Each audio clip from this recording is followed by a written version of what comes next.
नमस्कार, मैं Vivek Sharma, assistant professor sociology. आप सभी का मेरी समाजशास्त्र की कक्षा में स्वागत करता हूं। मेरे पिछले वीडियो में हमने भारतीय समाज में विद्यमान धार्मिक विविधताओं का अध्ययन किया था। आज की कक्षा में हम सांस्कृतिक प्रतिमान संबंधी विविधता, आंचलिक यानी कि क्षेत्रीय विविधताएं, अभिजात वर्ग, नेता तथा जनसाधारण संबंधी विविधताएं और जनजातीय विविधताओं पर चर्चा करेंगे। चलिए तो हम शुरू करते हैं सांस्कृतिक प्रतिमान संबंधी विविधता के साथ। भारतीय समाज में धार्मिक विविधता के साथ साथ सांस्कृतिक विविधताओं के भी अनेक रूप देखने को मिलते हैं।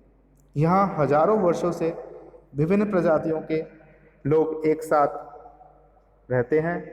यहाँ समय समय पर विदेशी आक्रमणकारी भी आए जो कालांतर में यहीं बस गए। यहाँ हिंदुओं, मुसलमानों, ईसाइयों तथा जनजातीय लोगों में सांस्कृतिक विविधता देखने को मिलती है। विभिन्न संस्कृतियों ने कालांतर में एक दूसरे की जीवन शैली को काफ़ी कुछ प्रभावित किया है। यहाँ प्रत्येक धार्मिक समूह के अलग अलग प्रकार के जीवन संस्कार, मूल्य, विश्वास, मान्यताएं, खान पान, पहनावा, साहित्य, संगीत, नृत्य, वैवाहिक प्रथाएं, परंपराएं आदि पाए जाते हैं। भारतीय समाज और संस्कृति पर अन्य धर्मों की तुलना में इस्लाम का अधिक प्रभाव पड़ा। इस्लाम ने भारतीय समाज को सामाजिक, आर्थिक, धार्मिक एवं राजनीतिक सभी दृष्टियों से प्रभावित किया और यह प्रभाव ब्रिटिश काल तक बना रहा। केवल हिंदुओं ने ही इस्लाम से ग्रहण नहीं किया, वरन मुसलमानों ने भी हिंदू संस्कृति से अनेक तत्वों को ग्रहण किया। मुसलमानों में क्रूरता कम हुई, उनमें भक्ति, श्रद्धा, सहृदयता तथा दयालुता पैदा हुई। उन्होंने भी हिंदुओं के खान पान, जाति प्रथा, उत्सवों एवं रीति रिवाजों को ग्रहण किया। इन दोनों संस्कृतियों के संपर्क से नवीन सांस्कृतिक प्रतिमानों का भारतीय समाज में उदय हुआ। भारत में प्रथाओं, वेशभूषा, खान पान, रहन सहन, कला आदि के दृष्टिकोण से भी काफ़ी भिन्नताएं देखने को मिलती हैं। प्रत्येक क्षेत्र के लोगों की अपनी विशिष्ट प्रथाएं हैं और यहाँ तक कि एक ही क्षेत्र के विभिन्न धार्मिक समूहों की प्रथा में भी बहुत अंतर देखने को मिलता है। जहाँ तक वेशभूषा का प्रश्न है, यह कहा जा सकता है कि उत्तर व दक्षिण के लोगों की, ग्रामीण व नगरीय लोगों की, हिंदू और मुसलमानों की, परंपरावादी एवं आधुनिक कहे जाने वाले लोगों की वेशभूषा में हमें काफ़ी अंतर देखने को मिलता है। खान पान की दृष्टि से विचार करने पर भी हम देश के विभिन्न भागों में काफ़ी विभिन्नताएं पाते हैं। पंजाब में गेहूं, राजस्थान में ज्वार, बाजरा व मक्का, बंगाल में चावल एवं मछली मुख्य भोजन है।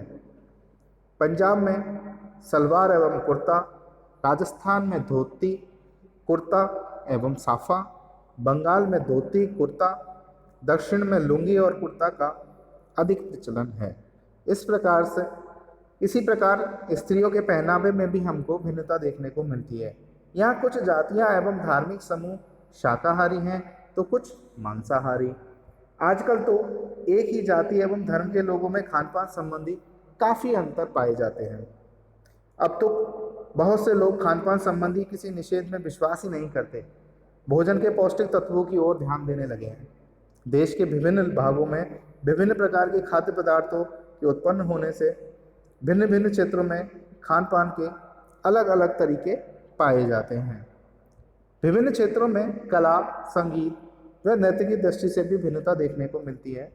कहीं कोई शैली प्रचलित है तो कहीं कोई और अन्य शैली। यहाँ मंदिरों, मस्जिदों, चर्चों तथा स्तूपों आदि में कला की भिन्नता का सरलता से पता लगाया जा सकता है।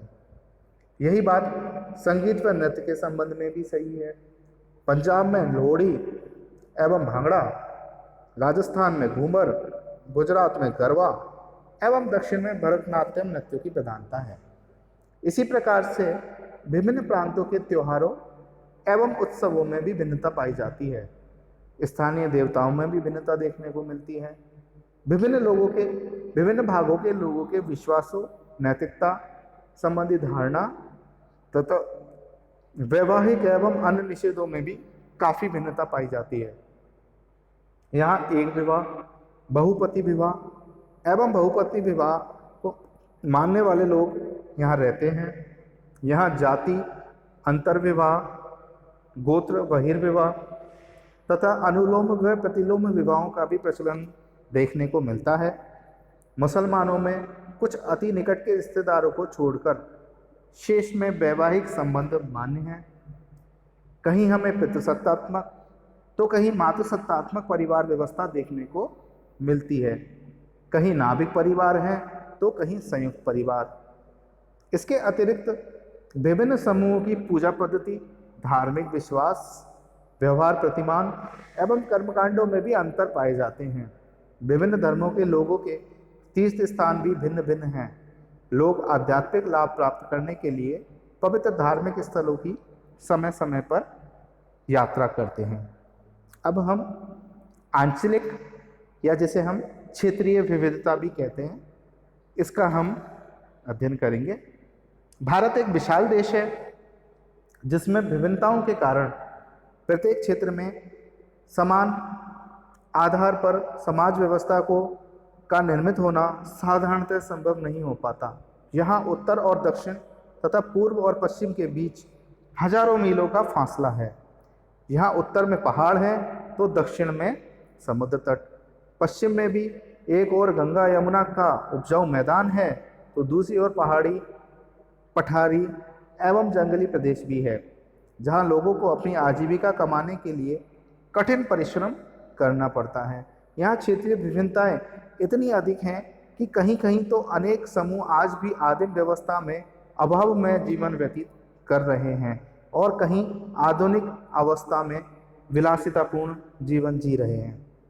कहीं लोग पशुपालन और कृषि के माध्यम से अपनी आजीविका कमा रहे हैं तो कहीं बड़े बड़े उद्योग धंधों की सहायता से अपनी आजीविका कमा रहे हैं। स्पष्ट है इस देश को विविधता प्रदान करने में क्षेत्रीय विभिन्नताओं का काफ़ी बड़ा योगदान रहा है। अब हम पढ़ेंगे प्रजातीय भिन्नताओं के बारे में। भारत विभिन्न प्रजातियों के अजायब घर या संगम स्थल के नाम से जाना जाता रहा है। प्राचीन काल से ही भारत में आक्रमणकारियों के रूप में विदेशियों का आवागमन रहा है, जिसने प्रजातीय भिन्नता एवं मिश्रण को उत्पन्न किया। यहाँ प्रमुखतः द्रविड़ और आर्य प्रजाति समूह के लोग पाए जाते हैं। यहाँ देश के पूर्वी भागों में मंगोलायड प्रजाति से संबंधित लोग भी हैं।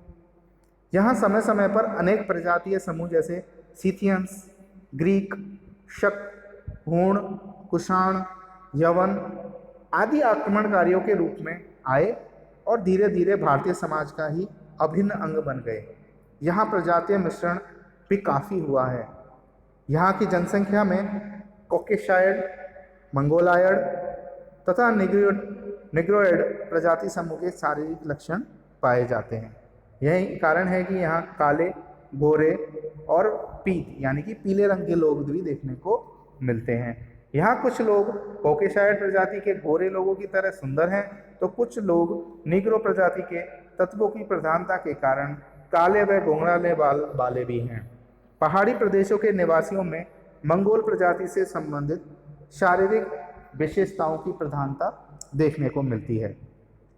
अब हम अभिजात वर्ग तथा जनसाधारण से संबंधित विविधताओं पर चर्चा करेंगे।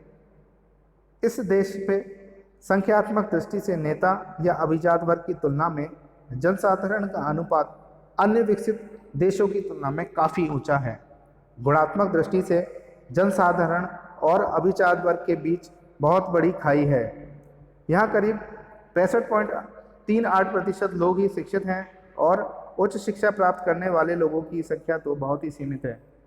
यहाँ शिक्षा की अवधारणा और अधिकतर विषय वस्तु का स्रोत भी विदेशी संस्कृति है। यहाँ जनसाधारण और अभिजात वर्ग के लोगों में जीवन शैली की दृष्टि से काफ़ी भिन्नता पाई जाती है। जनसाधारण में परंपरावादी लोग ज़्यादा हैं तो अभिजात वर्ग में आधुनिक।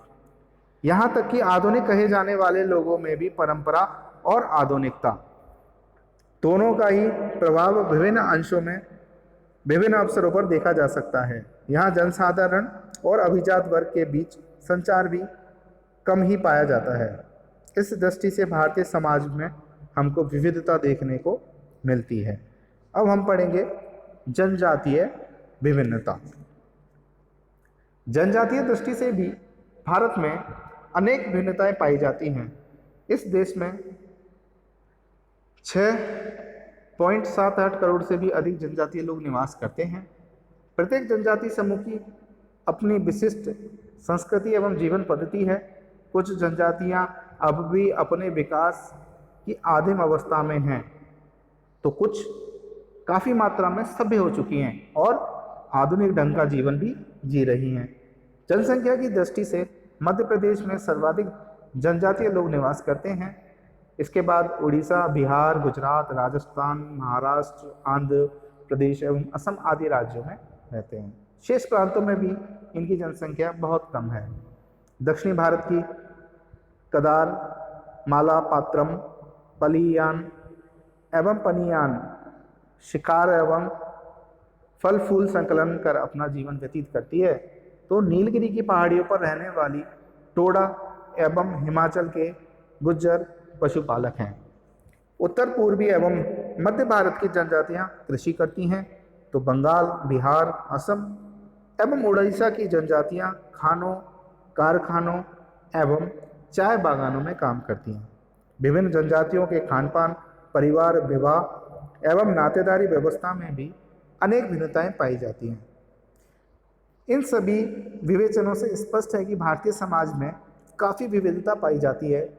यहाँ समाज को विभिन्न खंडों में विभाजित करने वाली शक्तियाँ काफ़ी प्रभावशाली हैं, लेकिन साथ ही यहाँ कर्तव्य को धर्म के क्षेत्र में सम्मिलित कर उनके पालन पर विशेष जोर दिया जाता है। यहाँ प्रत्येक से आशा की जाती है कि वह अपनी परिस्थिति से जुड़े हुए सभी दायित्वों को भली भांति निभाएगा। यहाँ व्यक्ति अनेक अन्य व्यक्तियों से व्यक्तिगत संबंधों के जटिल जाल में गुंथा हुआ है। यही कारण है कि व्यक्ति अपने गांव को एक आत्मनिर्भर इकाई के रूप में नहीं देखता। एक गांव वैवाहिक और अनेक अन्य आधारों पर अपने चारों ओर के सैकड़ों अन्य गांवों से जुड़ा होता है। व्यक्ति अपने परिवार के माध्यम से जहां एक और अन्य गांव से जुड़ा होता है, वहां साथ ही वह अपने ग्रामीण समुदाय का भी एक भाग होता है। प्रत्येक गांव के अपने कुछ सामान्य हित, एक सामान्य पंचायत और एक राजनीतिक जीवन होता है, जहां व्यक्ति परिवार और जाति की सीमाओं को पार कर अपने से अनेक उच्च जातियों और निम्न जाति के लोगों से भी संबंधित होता है।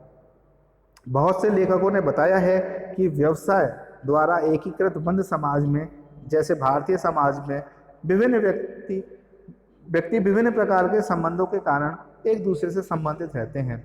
इस प्रकार के विविध संबंधों में सामंती, संस्कारात्मक तथा आर्थिक संबंध प्रमुख हैं, लेकिन आधुनिक समाज में संबंध साधारणतः एकाकी या एक ही प्रकार के होते हैं। किसी भी औद्योगिक केंद्र में मिल मालिक और मजदूर के बीच एक ही प्रकार का संबंध है और वह है आर्थिक प्रकार का, लेकिन गांव में ऐसा नहीं है। वहाँ बढ़ई, सुनार, कुम्हार, नाई, धोबी, किसान और पुजारी एक दूसरे के साथ कई प्रकार के संबंधों में गुंथे हुए हैं।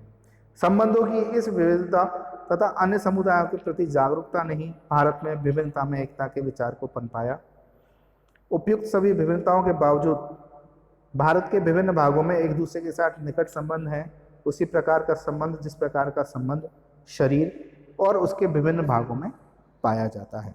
तो आज की कक्षा में हमने सांस्कृतिक प्रतिमान संबंधी विविधता, आंतरिक क्षेत्रीय विविधता, अभिजात वर्ग, नेता और जनसाधारण विविधता और जनजाति विविधता पर चर्चा की। मैं उम्मीद करता हूँ कि भारतीय समाज में व्याप्त इन विभिन्नताओं को आपने अच्छे से समझा होगा। धन्यवाद।